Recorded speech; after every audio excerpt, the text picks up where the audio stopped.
Uma boa noite a todos. É um prazer para mim estar aqui com vocês essa noite. E o título da mensagem dessa noite é assim: O amor de Deus pela humanidade e a expiação limitada. Não fique com medo do tema não, especialmente do título aí, da expressão expiação limitada. A gente vai aprender um pouquinho essa noite algumas coisas muito sérias e muito importantes. Antes da gente abrir a Bíblia, esse sermão de hoje é o 15º sermão da série sobre Daniel e Apocalipse, que começou ano passado. Então, se você não viu os outros sermões, pode entrar lá no YouTube, lá no canal da igreja, e você vai poder então acompanhar todos eles, caso você tenha interesse de entender o que a gente estudou para trás. No 7º sermão, eu preguei um sermão sobre a humanidade, essa divisão entre os salvos e os perdidos, no livro de Daniel e Apocalipse. E lá naquele sermão, eu falei um pouquinho da discussão entre o calvinismo e o arminianismo, dois sistemas de pensamento teológico diferentes, ok? Contrastando um com o outro. Do lado, o calvinismo, do outro lado, o arminianismo. E assim, olha, essa é uma discussão muito ampla sobre calvinismo e arminianismo. E é uma discussão complicada, tá? Mas eu vou colocar vocês no meio dessa discussão. Acho que faz bem. O que é o calvinismo? O calvinismo não é uma denominação, tá? O calvinismo é uma estrutura de pensamento teológico partilhada por muitas denominações e igrejas congregacionais. Então, por exemplo, existe igreja batista reformada, que são calvinistas, igreja presbiteriana, tem um monte de igrejas congregacionais que comungam da mesma fé dita reformada, que veio lá da Reforma Protestante, com um dos seus maiores expoentes, como João Calvino. Então, João Calvino é daí que eles tomam o nome de calvinistas, ok? Entretanto, o calvinismo ele é uma mistura, um grande caldeirão de questões bíblicas e de questões filosóficas. Então tem filosofia grega, tem fatalismo pagão, tem determinismo, tem a herança de exegese bíblica que vem desde Agostinho, passando por Calvino e por muitos outros grandes teólogos da história do cristianismo. Em resumo, o calvinismo ele se resume em 5 pontos interligados entre si. Falando um pouquinho assim da visão de Deus, do homem e da salvação. Em grande medida, o calvinismo é um sistema soteriológico, mas não é só isso. É, em grande medida, também uma cosmovisão cristã. É uma visão de mundo. Quem é Deus, quem é a humanidade, o que é o pecado, o que é a salvação, o que é a eternidade e etc. Ok? Os 5 pontos do calvinismo, eles formam a palavra tulip em inglês, é a tulipa, né? E assim, em inglês, os títulos, né? Depravação total, eleição incondicional, expiação limitada, graça irresistível e perseverança dos santos. Obviamente, eu só estou colocando isso aqui a título de informação introdutória, não precisa se preocupar muito com isso. Se você quiser saber mais, tu pode digitar na internet, tu pode procurar. Tem muitos estudos bíblicos sobre esses pontos aqui. Essa é uma visão ampla, relativamente inteligente. Existe uma certa coerência interna dentro do calvinismo, ok? São estudantes da Bíblia, são cristãos, são pessoas que pregam, que louvam, que fazem trabalho missionário, etc. Tranquilo. E que, de alguma maneira, esse sistema de pensamento, ele seduz e convence muita gente. E muita gente estudiosa da Bíblia, não é gente fraquinha, não. Em grande medida, existem alguns textos principais do calvinismo que eles gostam na Bíblia, especialmente João capítulo 6 e Romanos capítulo 9, tá? Mas existem outros textos também, o Êxodo lá, o faraó, que Deus endureceu o coração dele, é um tema bem importante. Eles gostam muito da história de José, tem algumas questões interessantes ali sobre a visão de livre-arbítrio que eles têm, e etc. Os temas principais da discussão do calvinismo têm a ver com predestinação ou livre-arbítrio. E aí, é todo mundo predestinado ou a gente tem liberdade? E também a ideia da salvação pela graça, que eles definem como sendo o monergismo, que é a ideia que Deus é a única pessoa que age na salvação. Deus é o único agente da salvação. O homem não tem parte nenhuma na sua salvação. É por isso que é a salvação por graça. Essa é a visão específica que eles têm. Eles têm um amplo sistema educacional, editorial, editoras famosas, tipo Editora Fiel, editora que produz muito e com muita qualidade, e também fazem uma extensa obra na internet. Grande influência, eles são muito estudiosos e também eles são muito heréticos. Mas veja bem, hoje nós vamos falar de amor, né? Coisa boa, né? Eu estou vivendo o clima do amor, né, gente? Domingo chega o casamento, olha que coisa boa. Mas hoje nós não vamos falar do amor entre Ezequiel e a Carolina, não, tá? Nós vamos falar hoje sobre o amor entre Deus e a humanidade. Deus ama a humanidade? Deus ama cada ser humano individualmente, especificamente, sem nenhuma exceção? Ou será que há algum ser humano que Deus não ama? Você acha que existe alguma discussão sobre isso? Será que alguém questiona? Isso é um ponto pacífico? Não, Deus ama todo mundo e cada um individualmente. Bom, eu apresento a vocês Dr. D.A. Carson, livrinho publicado pela editora das Assembleias de Deus, CPAD. E o nome desse livro é A Difícil Doutrina do Amor de Deus. Tu acha que a doutrina do amor de Deus é uma doutrina difícil? Tu acha difícil dizer para alguém, Deus te ama? Tu acha isso assim perigoso de dizer porque talvez Deus não ame a pessoa?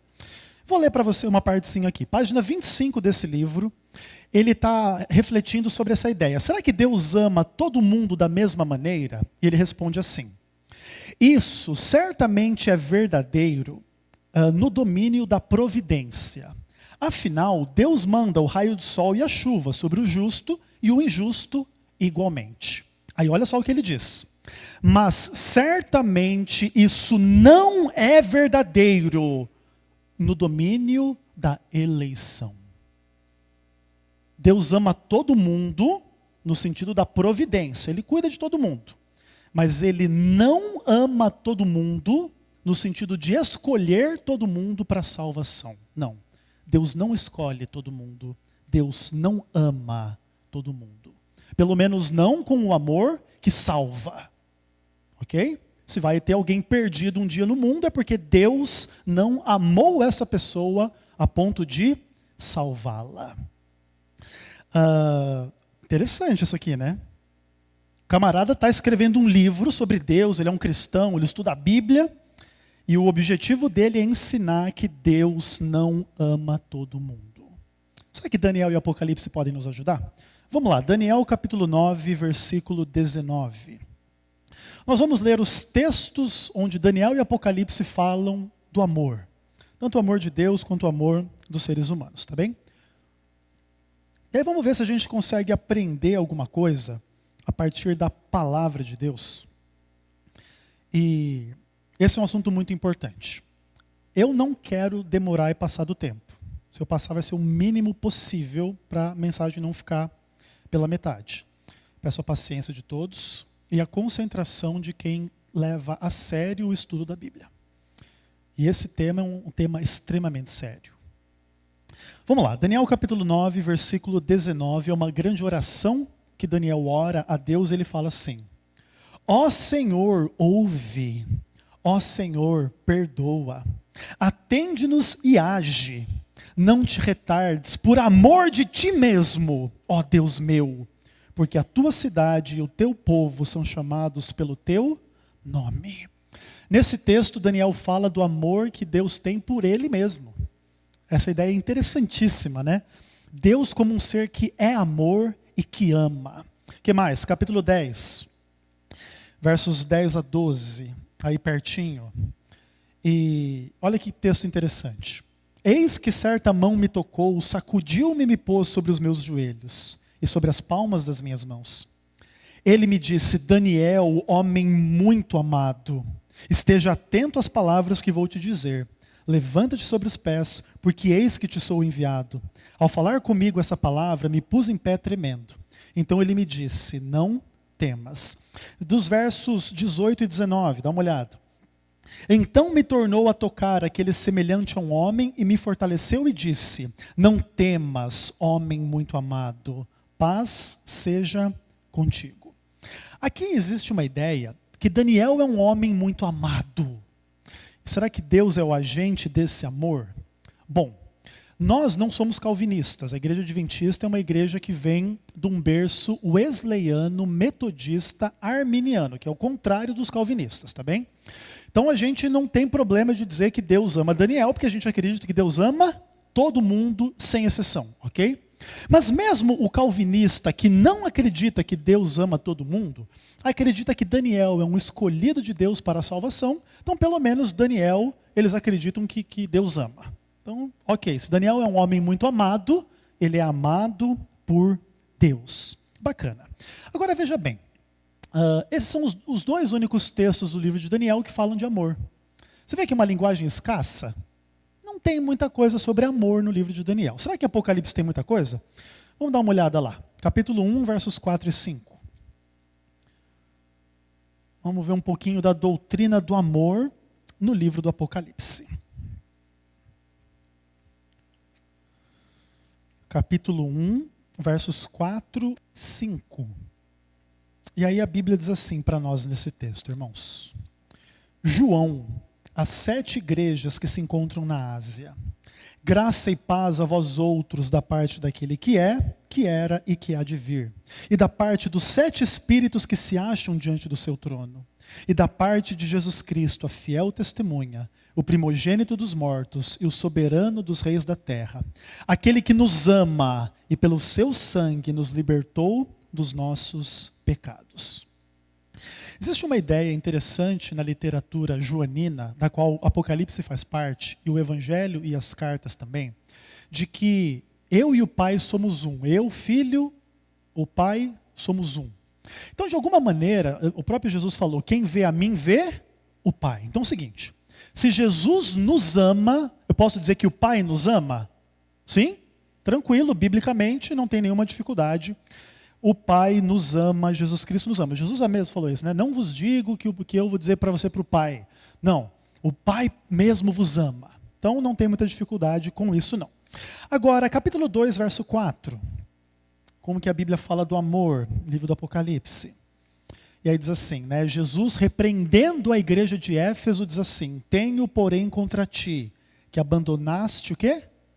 O teu primeiro amor. Então veja bem, se Deus repreende aqueles que abandonam o seu primeiro amor, é porque obviamente aquilo é algo que ofende a ele, né? Entristece a ele, é algo que ele é contra, o abandono do amor. Então, uma ideia interessante aqui, Deus repreende aqueles que abandonam o amor. Capítulo 3, verso 19. E aí a Bíblia diz assim, olha, eu repreendo e disciplino a quantos amo, sê pois zeloso e arrepende-te. Deus ama aqueles a quem ele chama ao arrependimento. E quem Deus chama ao arrependimento da face da terra? Todo mundo. Tem alguém que Deus chama para não se arrepender? Não, tu se arrependa. Não, você não precisa se arrepender não, que nem te amo mesmo, você vai para o inferno mesmo, eternamente. Inclusive é interessante, porque os calvinistas acreditam no inferno, assim, tortura eterna no fogo, sem fim, sofrimento absurdo e terrível e infindável. Então você imagina, né, como é que é a mentalidade desse pessoal aí. Bacana.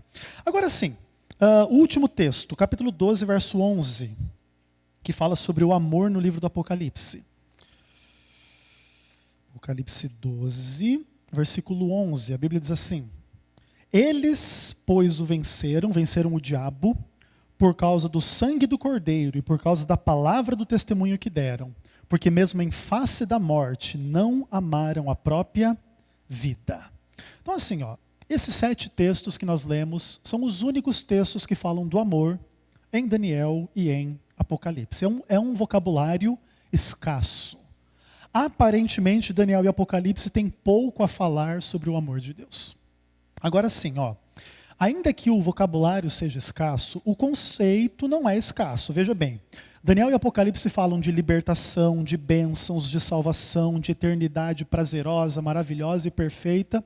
E tudo isso implica o quê? Amor, certo? Então, apesar do vocabulário não ser muito presente, todos os livros, né, estão embebidos nessa ideia de que Deus ama, mesmo porque Deus é amor.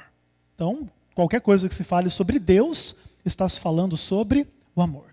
Agora eu queria conversar um pouquinho com vocês. Diante daquilo que a gente leu, será que existe em Daniel e Apocalipse essas ideias de expiação limitada ou de amor limitado?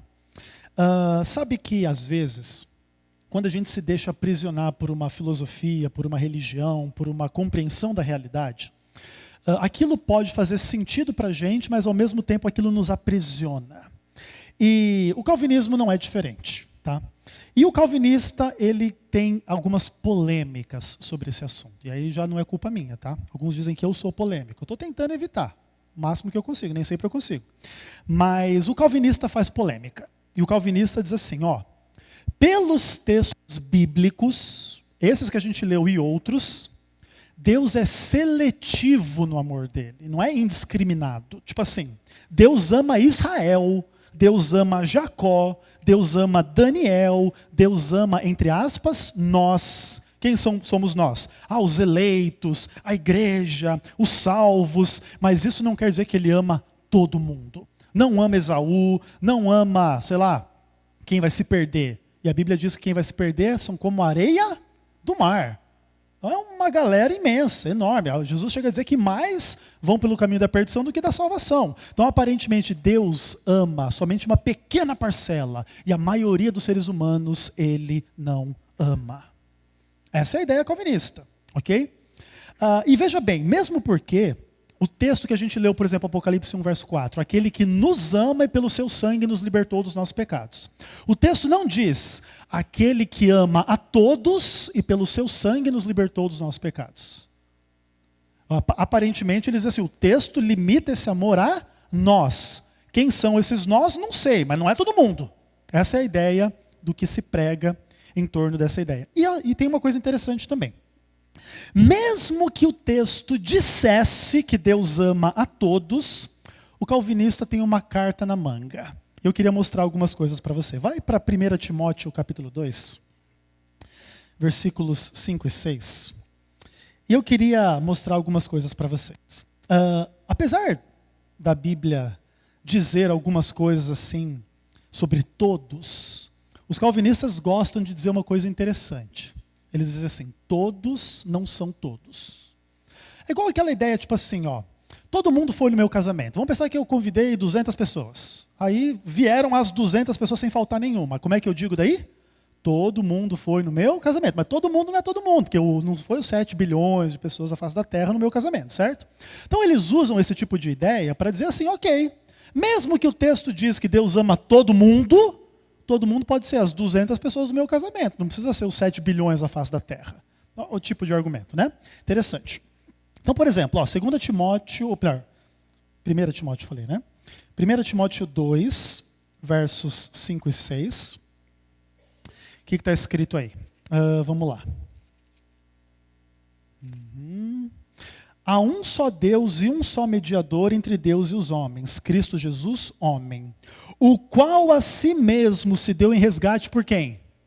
Por todos, testemunho que se deve prestar em tempos oportunos. E aí existem outros textos, por exemplo, 1 João 2, versos 1 e 2, 2 Pedro, versos 3 e 9, onde diz o seguinte, que Deus quer a salvação de todos, que Jesus se entregou por todos, etc. e tal.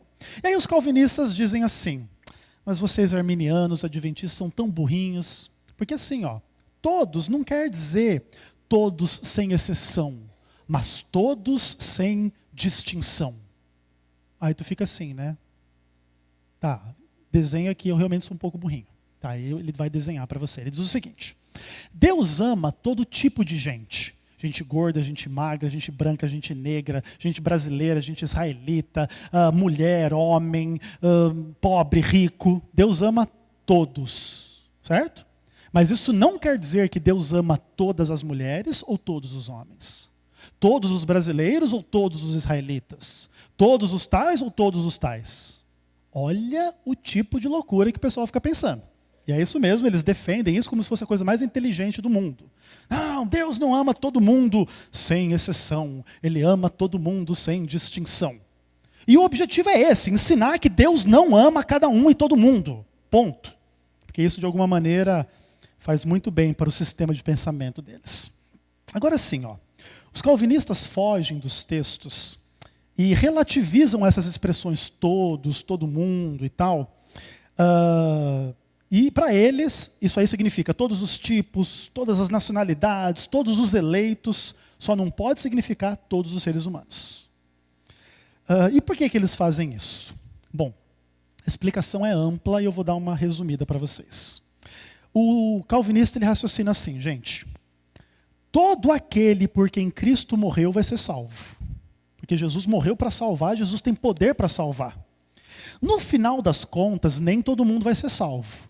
Aí ele pega essas duas informações e faz a conclusão. Por que alguém vai se perder? Porque Jesus não morreu por aquela pessoa. Ponto. Essa é a ideia. Vou repetir. Jesus tem poder para salvar todo mundo, que ele quiser. Nem todo mundo vai ser salvo. O que aconteceu com esse não salvo? Jesus não quis salvar. Jesus não amou a eles. Deus não os amou. Ponto. Como é que você responderia esse argumento? Tu se curvaria a esse argumento e diria, que estudo bíblico maravilhoso.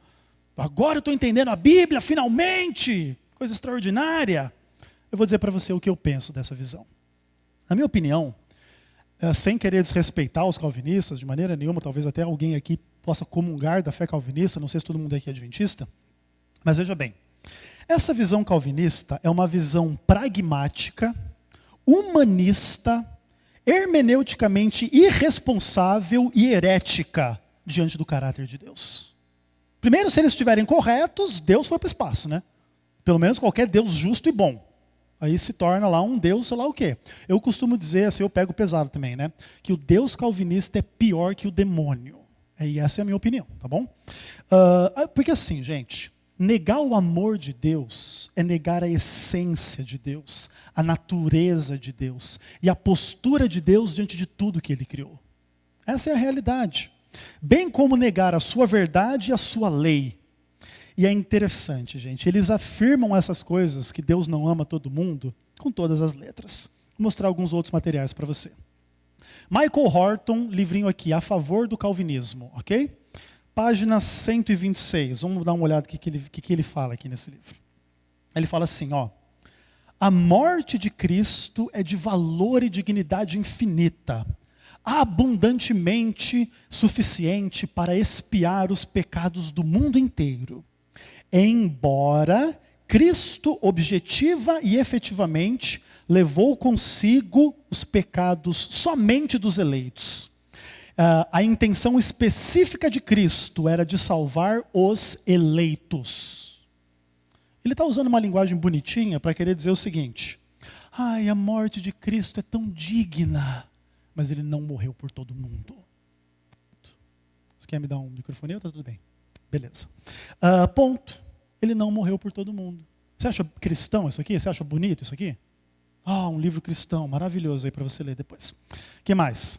Tem um outro aqui, Esse livro é interessante. É um livro que chama Contra o Calvinismo, né? Tem o A Favor ao Calvinismo e tem o Contra o Calvinismo também. Aqui ele coloca algumas opiniões de autores calvinistas também e vai fazendo a reflexão em cima dessas ideias. Quer ver? Página 218, ele coloca uma situação aqui de um teólogo holandês que se chama Boetner, não sei se fala assim. O nome do livro dele é A Doutrina Reformada da Predestinação. Ele fala assim: não foi um amor geral e indiscriminado por todos os homens que enviou Jesus à cruz, mas um amor particular pelos eleitos. Não é um amor por todo mundo, é um amor somente pelos seus escolhidos. E aqui tem um outro material muito interessante, Teologia Sistemática de Franklin Ferreira e Alan Miatti. Esse material é interessante, ele é a primeira teologia sistemática escrita em português. Você vê como o pessoal é inteligente, é estudioso. Esse treco aqui, quantas páginas tem? 1.300 páginas quase. Material excelente em alguns pontos e muito ruim em outros pontos também. Aí assim, vou mostrar algumas poucas coisas para vocês aí. A gente não vai demorar mais muito, tá, gente? Tentem não se cansar muito aí. Página 625 diz assim, a expiação é o único fundamento do perdão que existe. Nesse sentido, ela é suficiente para todos os homens, porque não existe meio capaz de remover outro meio capaz de remover o pecado. Então ele está dizendo o seguinte, que a expiação é o fundamento do perdão e é suficiente para todo mundo. Só que lá na página 609, ele diz uma coisa diferente. E ele fala assim, a expiação foi eficaz para todos aqueles que Deus intencionou salvar, a saber, os que creem em Cristo. Então a ideia deles é o seguinte: não, Deus tem amor suficiente para salvar todo mundo, para perdoar todo mundo. Mas Deus não tem o amor eficiente para salvar todo mundo e para perdoar todo mundo. É isso que ele está dizendo. Tu acha bonito isso aqui? Deus pode salvar, mas ele não quer salvar.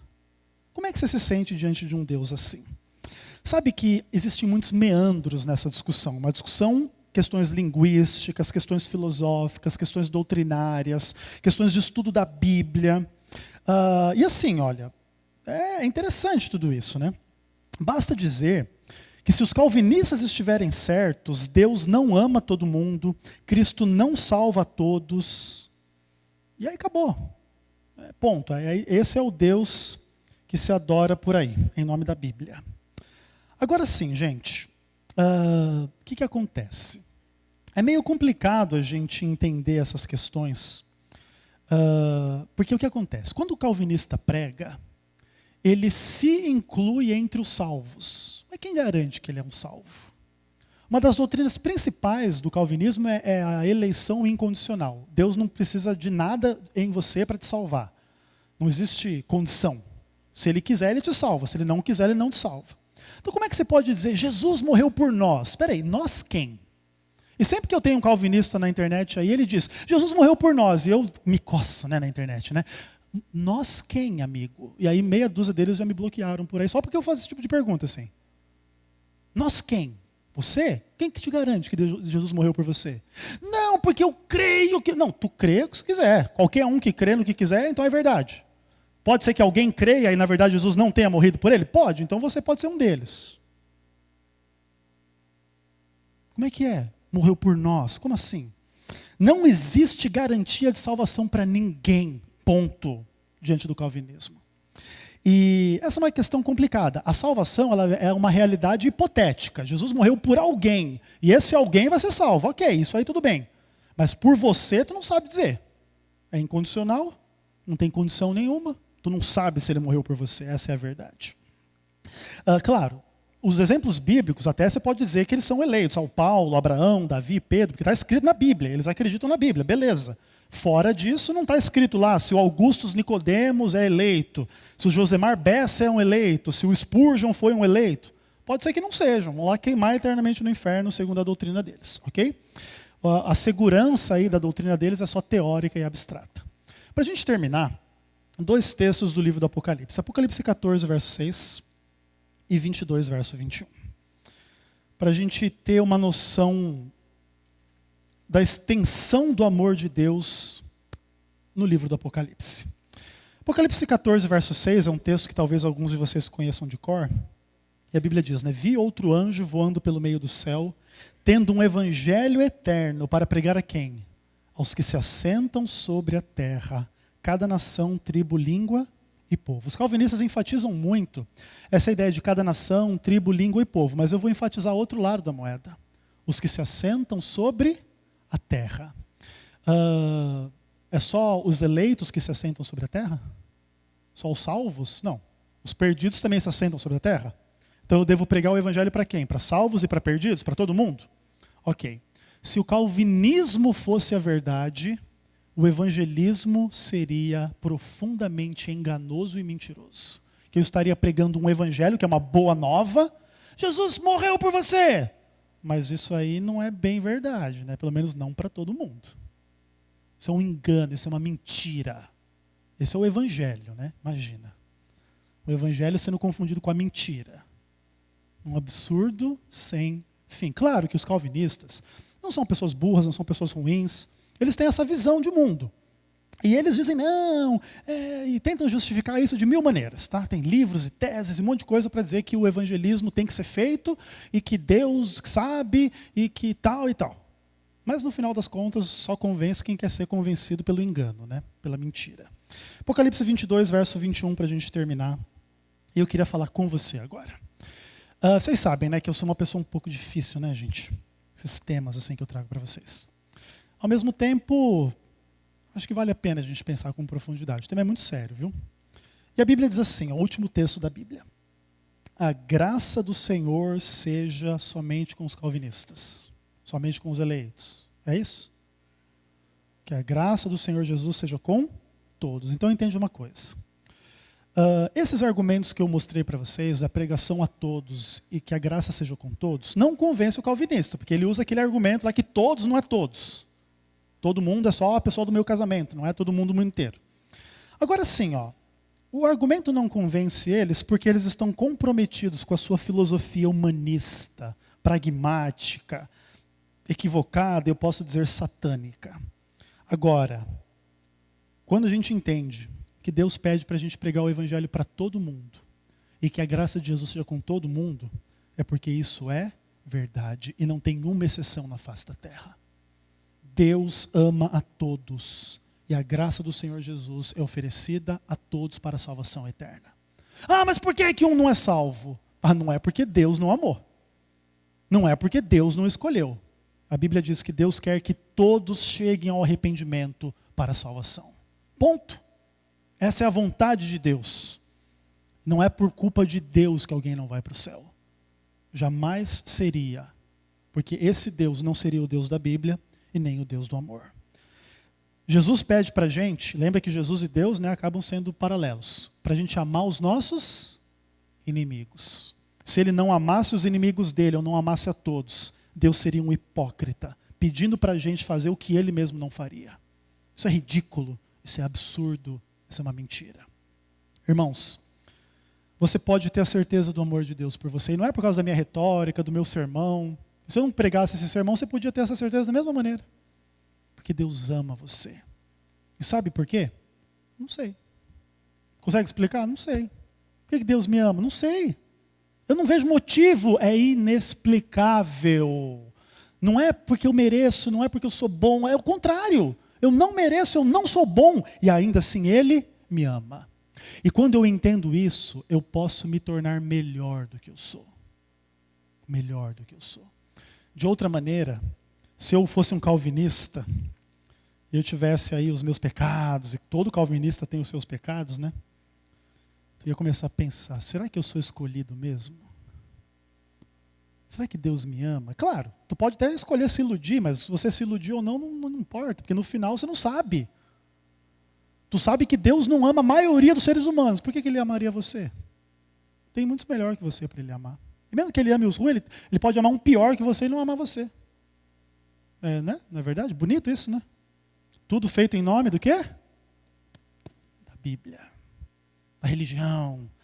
Estudo profundo da Bíblia, coisas maravilhosas, e pregam, e tem igreja, dízimo, oferta, louvor, missão, um monte de coisa. Para no final das coisas ensinar que Deus não ama. Ver o poder pervertido do pecado. Se infiltra até na religião, se infiltra até na doutrina bíblica, se infiltra onde for para ensinar uma heresia, uma besteira sem tamanho. Negando a própria essência do caráter de Deus como aquele que é amor, que por ser amor nos ama. Mesmo que a gente escolha não amá-lo, mesmo que a gente escolha o inferno, Deus nos ama. E essa é a realidade. E se Ele pede para a gente amar o nosso inimigo, Ele ama os inimigos dele também. E essa é a verdade. Entretanto, você não precisa ser inimigo de Deus para Ele te amar também não, tá? Se quiser ser como Abraão e ser amigo dele, é melhor. Né? E a Bíblia diz assim, nós amamos por quê? Porque Ele nos amou primeiro. E amou nós quem? Nós todos, sem exceção. Não tem essa conversa de sem distinção. A Bíblia diz assim, Deus sabe todas as coisas. Aí eu vou usar o argumento calvinista. Não é todas as coisas sem exceção, é sem distinção. Faz algum sentido? Deus sabe matemática, geografia, inglês, algumas coisas Ele não sabe. Posso usar esse argumento aí? Eles ficam felizes? Tanta besteira, irmãos, em nome de algo que não faz sentido. Agora, como é que a gente termina o apelo assim? Não seja calvinista? Calma. Veja bem, a gente entende que todos nós temos dificuldade de compreensão, podemos estar errados em algum ponto, em algum momento da nossa vida. E o amor de Deus é pelo calvinista também? Claro que é. Tem calvinista salvo, vai para o céu também? Amém, louvado seja Deus, é isso que a gente quer, que todos eles vão, que todos nós vamos, que todos vão para o céu. Agora, claro, é importante estudar a Bíblia com seriedade. Não para provar a minha filosofia, mas para ver qual é a verdade de Deus. E a verdade é melhor do que se prega por aí. A verdade é que Deus ama todos nós. A Cláudia vai cantar uma música final que fala que o amor de Deus é inexplicável.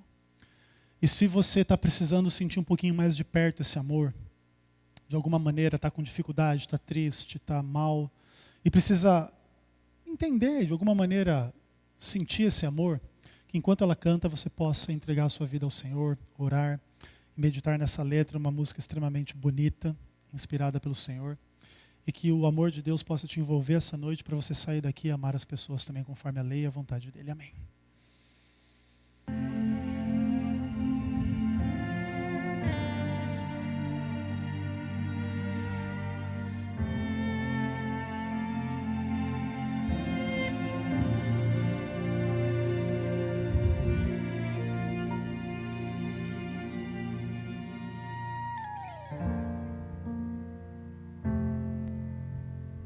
O simples de falar, um tema tão comum de se escutar.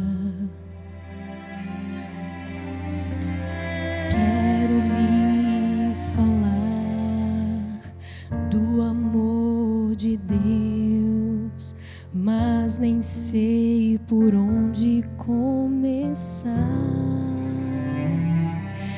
É tão profundo, intenso, imenso e é por mim extravagante, infinito e é por ti. Todo mal que eu fiz não pôde me afastar do amor de Deus por mim pra me salvar.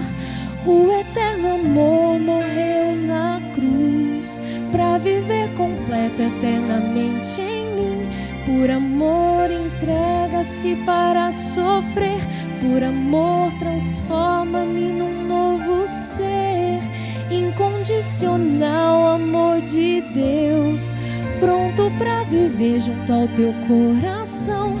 Eu não sei como explicar.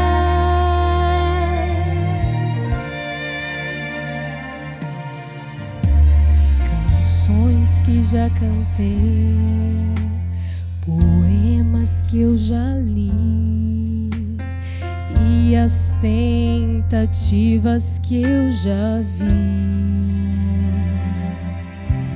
não vão compreender, não podem descrever o amor que Ele é e tem por mim. Quem dá vida pra morrer em meu lugar tem um amor inexplicável a me amar. Todo mal que eu fiz não pôde me afastar do amor de Deus por mim pra me salvar. O eterno amor morreu na cruz pra viver completo eternamente em mim. Por amor entrega-se para sofrer. Por amor transforma-me num novo ser. Incondicional amor de Deus, louco pra viver junto ao teu coração. Eu não sei como explicar.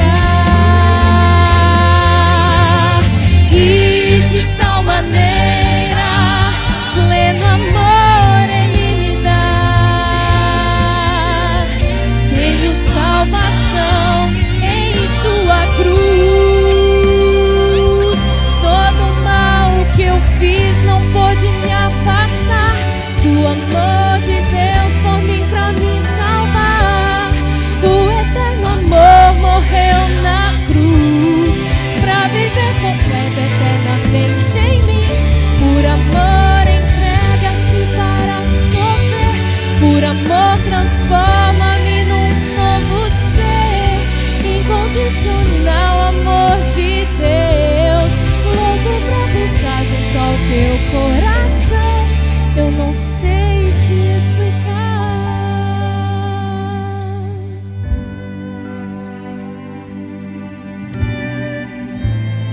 Se algum dia você duvidar do amor de Deus por você, olhe para a cruz, olhe para Cristo, olhe para a Bíblia, e tudo ali diz que Deus te ama, que nenhuma filosofia, que nenhuma religião, que nenhuma ideia possa tirar isso do seu coração. Que também a gente não use, né, a compreensão diferente dos outros para fazer guerra contra ninguém também. Esse não é o ponto. O ponto é que Deus nos ama e nós devemos amá-lo. E a gente demonstra o nosso amor por Ele amando a nós também. A gente joga duro com a doutrina equivocada, mas a gente ama. Inclusive, eu sou grande admirador dos calvinistas em geral, gosto muito dos textos, não gasto dinheiro com eles, tem um monte de livro deles aqui, leio, estudo, gosto, valorizo, admiro, mas obviamente tenho que me levantar contra aquilo que seja uma distorção da verdade de Deus e do caráter de Deus, tá bem? Vamos orar nesse momento. Senhor Deus eterno, obrigado pelo teu amor infinito e real por cada um de nós, Pai. Queremos a partir desse amor também te amar e amar as pessoas ao nosso redor.